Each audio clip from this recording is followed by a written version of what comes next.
할렐루야. 6월 27일 화요일 새벽 기도를 시작하겠습니다. 사도신경으로 우리 신앙을 고백하시겠습니다.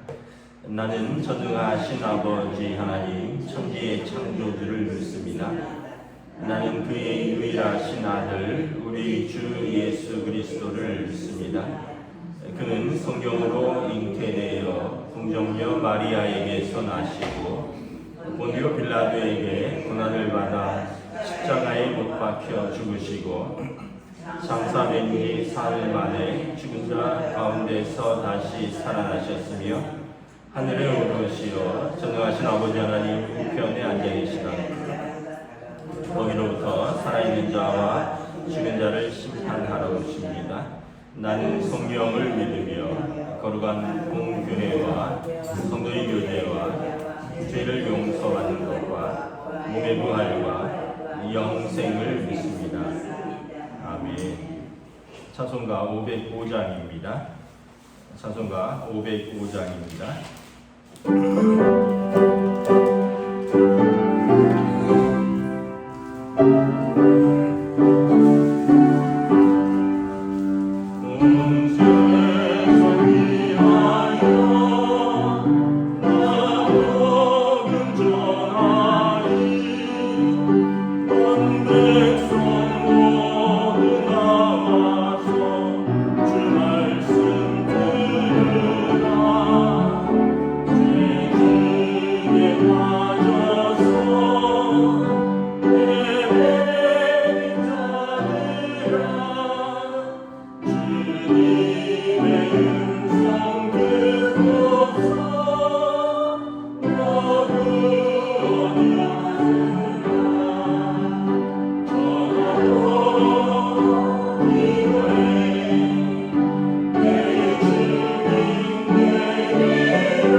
사도행전 4장 13절에서 22절까지 말씀입니다. 사도행전 4장 13절에서 22절까지 말씀입니다. 다 찾으신 줄 알고 저와 여러분들이 한 절씩 교도하겠습니다. 그들이 베드로와 요한이 담대하게 말함을 보고 그들을 본래 학문 없는 범인으로 알았다가 이상이며 또 전에 예수와 함께 있던 줄도 알고 또 병나은 사람이 그들과 함께 서 있는 것을 보고 비난할 말이 없는지라. 명하여 공회에서 나가라 하고 서로 의논하여 이르되 이 사람들을 어떻게 할까? 그들로 말미암아 유명한 표적 나타난 것이 예루살렘 사는 모든 사람에게 알려졌으니 우리도 부인할 수 없는지라.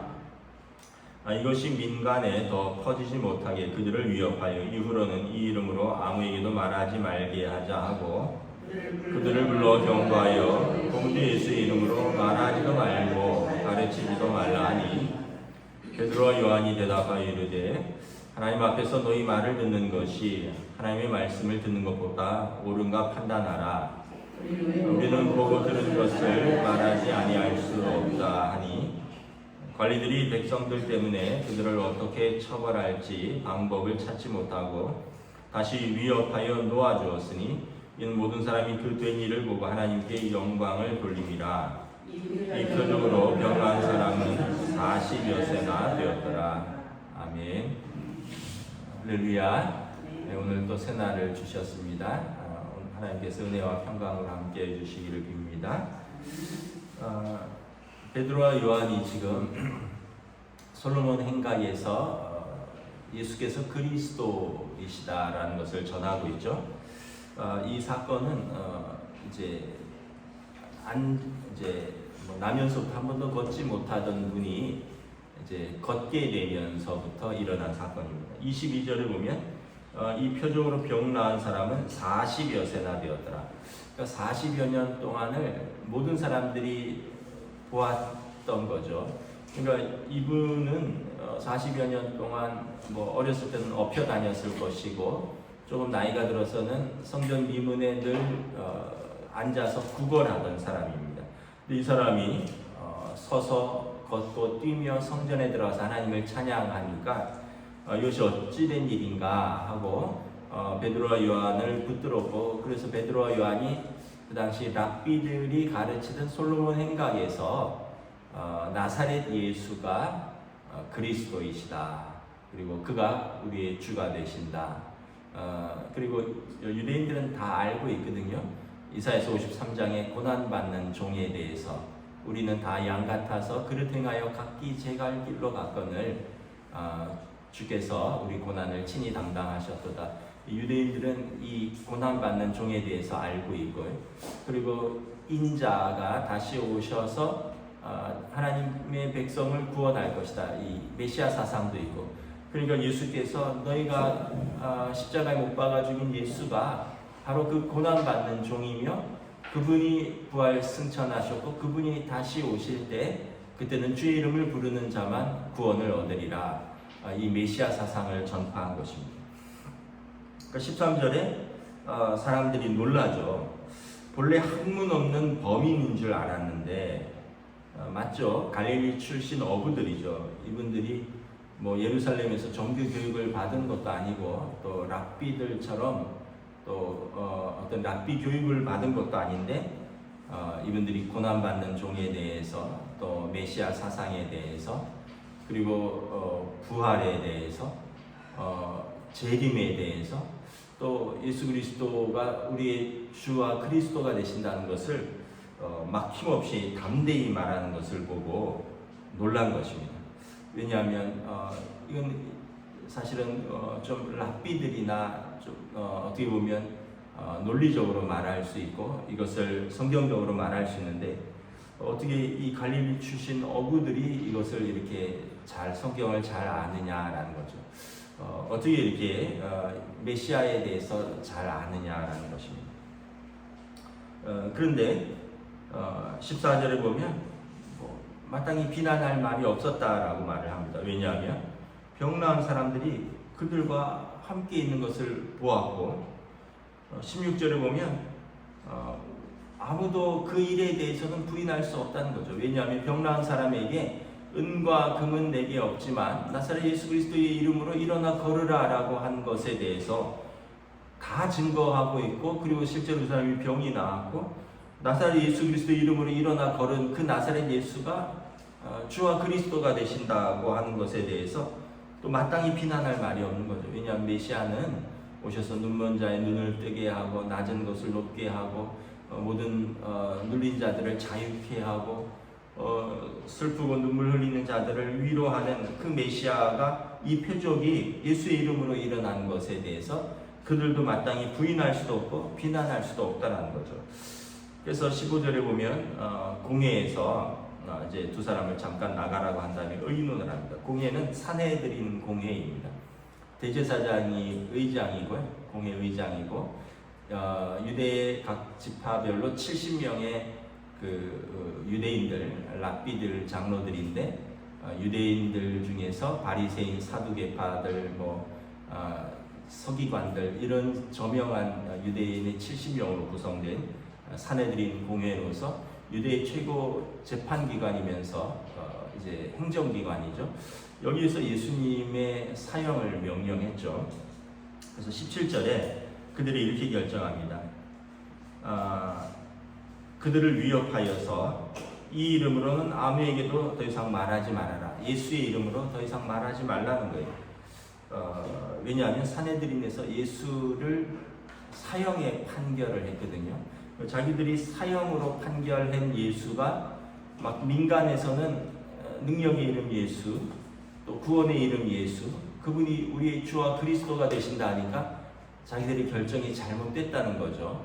그러니까 이제 그들을 불러서 18절에도 경고하고 예수의 이름으로 더 이상 말하지도 말고 가르치지도 말라라고 경고를 합니다. 위협을 합니다. 그런데 19절에 보면 베드로와 요한이 대답하여 말합니다. 하나님 앞에서 너희 말을 듣는 것이 하나님의 말씀을 듣는 것보다 옳은가 판단하라. 이것은 굉장히 담대한 말입니다. 왜냐하면 사내들인 공회는 오늘로 말하면 대법원입니다. 여기에서 여러분 여기에서 이 담대하게 우리가 당신들의 말을 듣는 것이 옳습니까? 아니면 하나님의 말씀을 듣는 것이 옳습니까? 여러분들이 판단하십시오. 그 얘기는 뭐냐면 당신들의 말이 틀렸다는 얘기예요. 우리는 하나님의 말씀을 하겠다는 거죠. 마태복음이나 복음서에 보면 예수님께서 이렇게 말씀하셨습니다. 너희가 나로 말미암아 총독들과 임금들 앞에 끌려가서 증언할 때 너희를 넘겨줄 때 어떻게 말할까 염려하지 마라.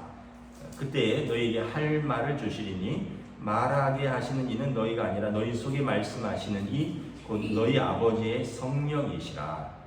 그러니까 지금 사도들이 성령에 충만하여서 이 사내들인 공회 앞에서 솔로몬 행각 앞에서 바리새인들과 서기관들과 대제사장들과 사두개인들 앞에서 그리고 뭇 백성들 앞에서 담대하게 말하는 것입니다. 13절에도 보면 학문 없는 그들이 담대하게 말했고 19절에도 보면 감히 범인들이 최고 권위의 사내들인 공회 앞에서 담대하게 말하는 것은 그들 안에 성령이 계시다라는 거죠.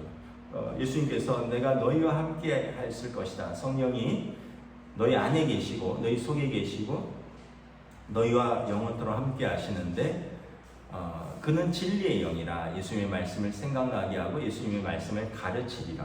그래서 성령은 또 다른 보혜사라 그랬죠. 보혜사는 파라클레토스인데 곁에서 말하는 자라는 뜻입니다.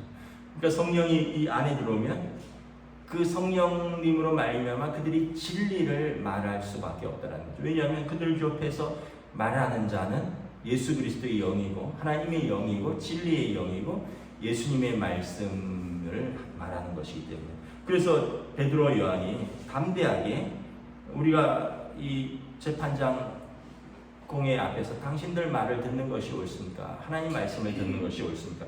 여러분들은 판단하십시오. 그러면서 20절에 우리는 보고 들은 것을 말하지 아니할 수 없습니다. 보고 들은 것을 말한다는 것은 증인이죠. 그래서 나중에 이제 증인이 이제 마터인데 이제 나중에는 순교자라는 이름으로 이제 뜻이 이제 같이 쓰입니다. 증인은 순교자입니다. 증인은 보고 들은 것을 죽음을 무릅쓰고도 말하는 사람들이다. 그래서 초대교회의 신앙 고백이 이것입니다. 우리는 보고 들은 것을 말하지 않을 수 없다. 그래서 예수가 그리스도 되심을 증언하다가 순교한 것이죠. 참 담대한 사도들이고 참 담대한 초대교회 성도들인 것이죠. 그리고 실제로 이후로 야고보 사도가 제일 먼저 순교하죠. 그리고 이제 뭐 베드로 사도도 이제 순교하고 요한 사도를 제외하고는 전부 다 순교하죠. 우리가 잘 아는 당신의 옆구리에 손을 넣어보지 않으면 우리가 믿을 수 없습니다 말했던 도마도 인도에서 순교하고 다 순교합니다. 왜냐하면 그들이 말하지 말라는 것을 우리가 보고 들은 것을 말하지 아니할 수 없다라는 것입니다. 언젠가 그런 글을 봤어요. 영혼의 무게는 얼마일까? 여러분 영혼의 무게가 얼마일까요?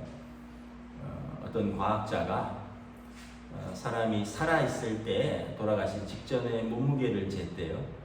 그리고 돌아가신 이후에 바로 몸무게를 쟀대요.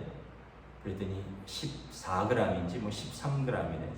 그래서 영혼의 무게는 13g이다. 왜냐하면 뭐 돌아가신 이후에 영혼이 빠져나갔으니까 몸무게를 쟀는데 13g의 차이가 났다. 뭐 이런 표현을 쓰더라고요. 어떻게 보면 보이지 않는 것이죠, 영혼은. 근데 그 영혼이 죽으면 어떻게 된다고요? 그냥 몸뚱아리가 되는 것입니다. 우리가 그래서 예수님이 너희가 깨어 기도하라 말씀을 하셨고, 여러분 또 뭐 우리 화장터에 가보시면 알지만 3시간이면 다 제로 돌아갑니다. 우리 인생이 그렇게 대단한 것 같아도 80년을 산다고 할 때 26시간은 우리가 잠을 자는데 쓰고요. 3분의 1 잔다고 할 때, 아이 때는 좀 많이 자잖아요. 뭐 연세 드시면 좀 적게 자지만 또 연세 많이 드시면 이제 또 병원으로 침대에 누워 계실 때가 많고, 그래서 평균 여러분 우리가 80세를 산다고 하면 26.6시간은 그냥 잠을 자는데 쓰는 시간입니다. 나머지 54년이 조금 안 되는데 그 인생 동안에 우리가 많은 일을 할 수도 있고요, 많은 일을 못 할 수도 있습니다. 그런데 우리가 중요한 것은 살면서 사랑하면서 배우면서 믿음의 유산을 남기는 것이 인생이다, 이런 말씀을 누가 하셨어요. 맞는 것 같아요. 여러분 살면서 또 생명을 낳기도 하고 생명을 키우기도 하면서 우리가 사랑하는 법을 배우고요, 또 사랑하면서 우리는 인생에 대해서 배우고, 그리고 우리는 결국 짧은 인생 믿음의 유산을 남기고 그 영혼이 하나님 품에 안기는 거죠. 근데 그 짧은 인생에 우리가 믿음도 얻지 못하고 또 사랑도 하지 못하고 배우지도 못하고 그렇게 해서 우리가 흙으로 돌아간다면 얼마나 우리 인생이 또 허무한가, 이런 생각을 합니다. 뭐 학문에 있고 없고가 중요한 것이 아니라 식자나 무식자나 또 뭐 부자나 빈자나가 중요한 것이 아니라 예수님을 알고 예수님을 믿고 예수님을 영접하고 그래서 그의 진리의 말씀을 따라 살고, 여러분 그러면 이것이 우리의 구원이라, 다른 이름으로는 구원을 얻을 수 있는 이름을 준 적이 없다.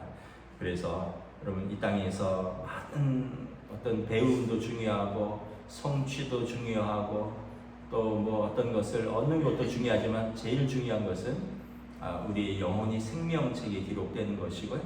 그래서 하나님의 자녀로서 천국을 얻고 천국을 소망하면서 그러면서 사랑하면서 믿음으로 사는 것, 이것 외에 또 다른 무엇이 있겠는가 한번 잘 생각해 보시기 바랍니다. 21절에 관리들이 이제 처벌을 해야 되는데, 산헤드린 공회에 소환을 했으니까 처벌을 해야 되는데 처벌할 방법이 없었죠. 그래서 그냥 위협하고 놓아주었습니다. 다시 이 이름으로 이야기하면 처벌한다. 왜냐하면 모든 사람이 그 일을 보고 하나님께 영광을 돌립니다. 그리고 이 표적으로 병 나은 사람은 40여 세가 되었더라.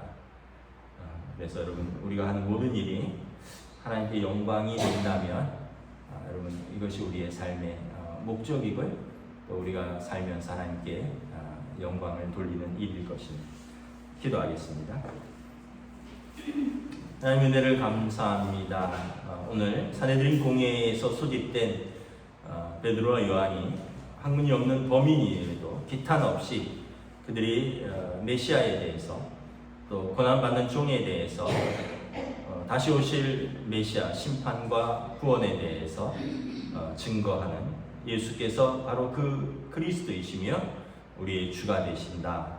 그리고 예수의 이름으로 40여 세가 된 나면서부터 한 번도 걸어보지 못한 병자를 일으켰고, 그리고 산헤드린 공회에서 담대히 우리가 보고 들은 것을 말하지 아니할 수 없다라는 사도들의 성령 충만한 모습들을 바라봅니다. 우리들의 삶은 우리가 이렇게 전해받은 예수를 우리가 영접하고, 그리고 우리가 그 예수께서 우리 그리스도가 되신다는 것을 또 우리가 이 세상에 증거하고, 또 우리가 보고 배우고 듣고 또 깨닫고 체험한 이 예수님을 우리가 전하면서 우리 삶에서 사는 것인 줄 믿습니다. 예수님을 믿고 예수님의 제자로 산다는 것, 우리에게 주신 사람들을 하나님의 이름으로 사랑하고 그들에게 예수 그리스도의 이름을 전하고 그들을 섬기고 매사에 하나님께 영광을 돌리는 믿음의 삶을 살 때 참으로 모든 이들이 우리의 모습을 통하여 하나님께 영광을 돌릴 줄 믿습니다. 오늘 하루도 믿음의 삶으로, 은혜의 삶으로 하나님 인도하여 주시옵소서. 감사를 드리오며 우리 주 예수 그리스도 이름으로 기도드리옵나이다. 아멘. 하늘에 계신 우리 아버지 이름을 거룩하게 하시며 아버지의 나라가 오게 하시며 아버지의 뜻이 하늘에서와 같이 땅에서도 이루어지게 하소서. 오늘 우리에게 일용할 양식을 주시고 우리가 우리에게 잘못한 사람을 용서하여 준 것 같이 우리 죄를 용서하여 주시고 우리를 시험에 빠지지 않게 하시고 악에서 구하소서. 나라와 권능과 영광이 영원히 아버지의 것입니다. 아멘.